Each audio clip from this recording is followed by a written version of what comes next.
Dans cette vidéo, je fais des produits ménagers et des soins pour le corps. Je vous donne les recettes pour que vous puissiez vous aussi les reproduire. Pour commencer, je fais le produit qui sert le plus et c'est le nettoyant multi-usage. C'est vraiment super simple, ça me prend un spray bottle, du Castile Soap, de l'eau, une tasse à mesurer et une cuillère à soupe à mesurer. Je fais la recette directement dans la bouteille. Si vous avez un entonnoir, ça aide aussi. Donc j'ai celui-là ici. Tout ce que vous avez à faire, c'est mettre une cuillère à soupe de savon.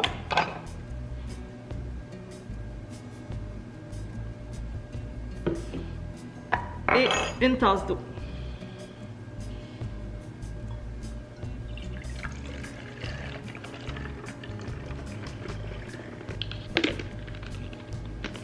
Comme son nom l'indique, le nettoyant tout usage sert à nettoyer plein de sortes de choses, là, toutes vos surfaces. C'est parfait.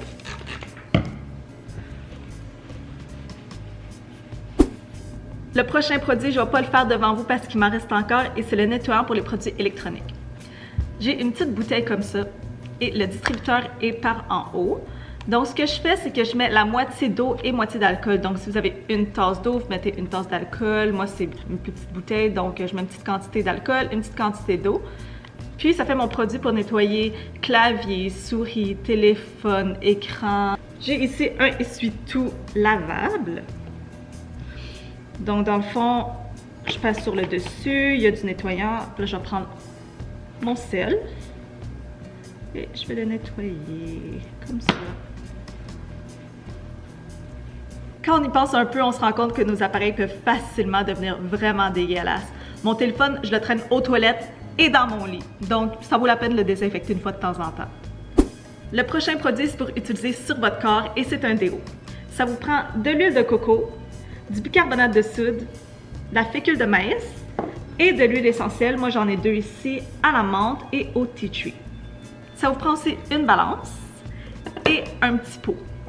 Moi, je prends ça, un petit pot de sauce soya jetable que moi, je réutilise, ou un pot comme ça, ou ça peut être un pot d'un produit que vous avez terminé. Mais moi, j'aime moins ça parce qu'il n'est pas aussi flexible que les autres, donc ça va être dur à faire sortir le déo après. Mon déo est déjà prêt dans le frigo parce que ça prend un temps pour durcir, donc je ne vais pas refaire la recette, mais c'est super simple. Ça prend l'huile de coco. Là, la recette dit de la faire fondre dans un bain-marie, mais chez moi, c'est vraiment pas nécessaire, là. Mon huile de coco est super liquide tellement il fait chaud. Donc, mettons, vous faites ça sur un bain-marie ou dans votre bol, si c'est déjà fondu. Vous mettez 30 g d'huile de coco, c'est pour ça qu'il faut la balance. Vous ajoutez là-dessus 30 g de bicarbonate de soude, un autre 20 g de fécule de maïs. Puis ensuite, vous allez mettre 8 gouttes d'huile essentielle. Donc moi, comme je vous ai dit, j'ai du tea tree et de la menthe. Puis c'est le fun parce que la menthe, c'est vraiment rafraîchissant. Une fois que c'est bien mélangé, tout ce que vous allez faire, c'est verser dans votre petit pot votre déo. Puis vous mettez ça au frigo pour que ça durcisse. Puis moi, en fait, je le laisse au frigo vu qu'évidemment, ça va fondre à l'extérieur du frigo. Puis c'est vraiment le fun un déo là, avec la sensation de froid en dessous des aisselles. C'est ça que ça donne comme résultat final. Ça sent super bon. Évidemment, vous aurez choisi vous-même vos parfums. Donc, ça ressemble à ceci. Je le garde au frigo, évidemment, pour qu'il reste solide. Puis l'application se fait vraiment facilement, là. Ça glisse. Et voilà, vous avez votre déo fait maison. Je jette jamais mon marc de café. Je m'en sers pour faire un exfoliant ou je le donne à ma soeur qui fait du vermicompost. Vous aurez deviné qu'aujourd'hui, je vous montre comment faire un exfoliant à café. Ça prend du marc de café, évidemment. Moi, je l'ai fait sécher sur une assiette pour enlever toute l'humidité. Si vous voulez garder votre exfoliant longtemps, ça vaut la peine pour éviter qu'il y ait de la moisissure. Donc, marc de café, ça vous prend du sucre, de l'huile de coco, de l'huile essentielle, j'ai choisi eucalyptus, un bol pour mélanger vos ingrédients, une cuillère à soupe et une cuillère à thé. On commence par 3 cuillères à soupe de marc de café. 1, 2 et 3. Ensuite, on ajoute une cuillère à soupe de sucre. On va ajouter à ça 2 cuillères à thé d'huile de coco. Évidemment, mon huile est déjà fondue, donc ça va bien. Sinon, vous faites fondre au bain-marie ou au micro-ondes. Et finalement, 6 gouttes d'huile essentielle. Moi, je prends eucalyptus. 1, 2, 3, 4, 5, 6. Et on mélange.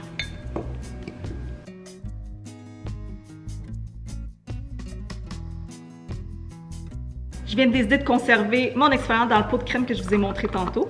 Donc, je vais transvider.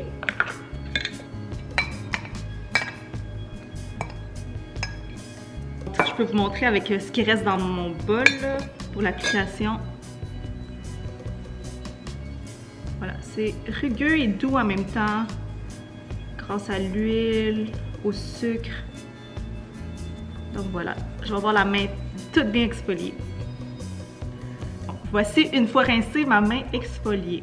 Donc, je vais fermer mon pot. Pour l'étiquette, je prends du duct tape. Donc, je vais juste coller sur mon contenant, puis je vais écrire c'est quoi.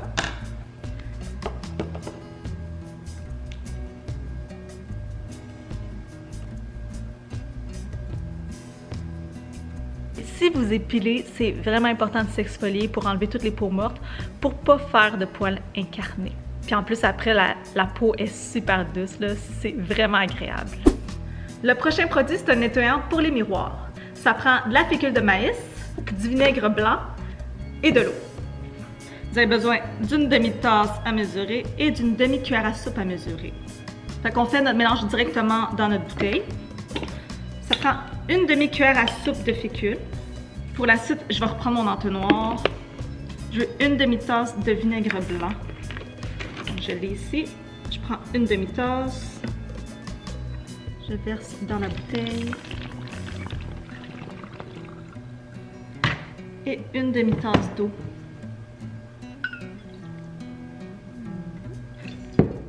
J'ai fait des dégâts, mais c'est pas grave, j'ai plein de nettoyants pour nettoyer. C'est ça que ça donne. Je brasse un petit peu. Surtout pour diluer la fécule. Fait que c'est ça que ça donne pour le nettoyant à miroir. On va le tester tantôt dans la salle de bain, là. La fécule, c'est censé faire qu'il n'y a pas de marque d'essuyage. Bon, je pense que je vais utiliser mon nettoyant multi-usage parce que c'est un peu le bordel, hein?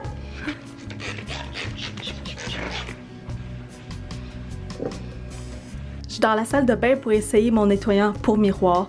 Là, j'ai oublié d'expliquer, là, je sais que c'est très bizarre comme choix de bouteille, là, mais c'est parce que normalement, j'aurais pris une bouteille à spray, mais j'en avais plus. Donc, première étape, c'est de bien brasser pour que la fécule soit distribuée comme du monde. Puis là, je vais verser mon nettoyant.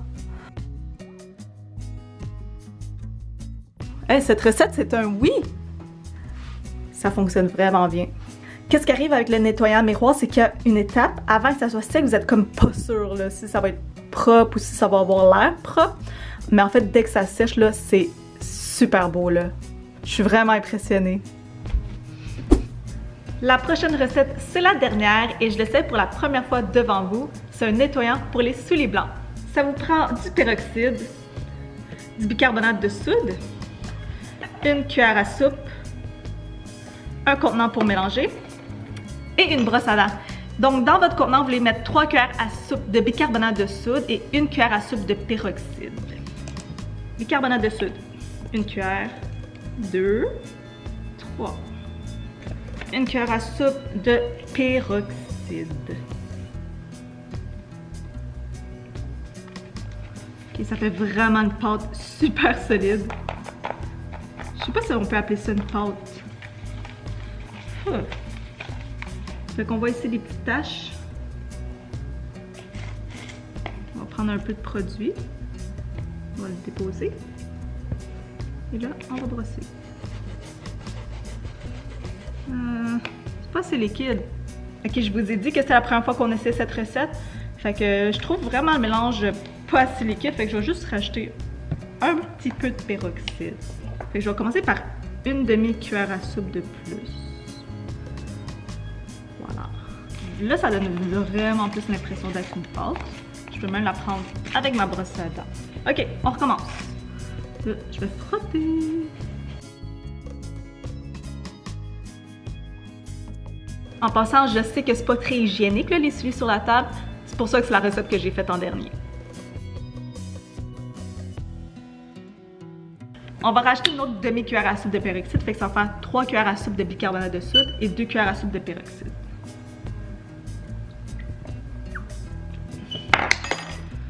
On mélange. C'est le bordel et c'est salissant. Ok, on va prendre cette tache-là ici. Oh oui, c'est parti! Oh my god, là ça marche super bien. C'est sûr que mes souliers sont pas super sales, là. Faudrait vraiment faire le test avec des souliers comme vraiment sales. Le verdict pour cette recette, c'est très messy, mais ça fonctionne. Donc, au final, on a 3 cuillères à soupe de bicarbonate de soude et 2 cuillères à soupe de peroxyde que j'ai mélangé avec une brosse à dents. J'ai donc devant moi 6 produits faits maison avec des ingrédients qui coûtent vraiment pas cher et que j'avais déjà à la maison. Ici, c'est le nettoyant multi-usage dont je me sers pour nettoyer toutes sortes de surfaces. Le nettoyant pour les produits électroniques dont je me sers pour me sentir mieux quand j'emmène mon sel dans mon lit. Ici, 2 produits pour le corps, le déo et l'exfoliant au café. Ça, c'est le nettoyant pour les miroirs et le nettoyant pour les souliers. C'est tout pour aujourd'hui. Si vous essayez une de ces recettes-là, vous me direz dans les commentaires ce que vous pensez des résultats. Aussi, si vous avez de votre côté des recettes vraiment coup de cœur que vous aimez reproduire, laissez-moi ça dans les commentaires. J'ai envie de plus en plus d'aller vers ça, des produits faits maison. Le DIY, c'est vraiment dans l'air du temps. C'est meilleur pour l'environnement, c'est meilleur pour nous, puis c'est meilleur pour le portefeuille aussi. Donc, merci d'avance pour vos partages. Salut! Il fait tellement chaud ici que, je sais pas si on peut voir là, mais c'est super liquide.